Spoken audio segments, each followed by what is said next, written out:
আসসালামু আলাইকুম ওয়া রাহমাতুল্লাহ। প্রিয় দর্শক, আমরা আমাদের কাঙ্ক্ষিত স্থানে পৌঁছে গেছি ইতিমধ্যে।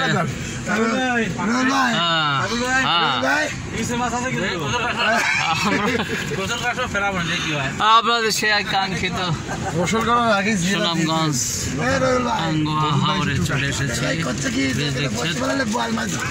আমরা বোয়াল মাছ মারারও চেষ্টা করব, তবে চিংড়ি মাছটা বেশি পাওয়া যেতে পারে। আমাদের সাথে থাকবেন।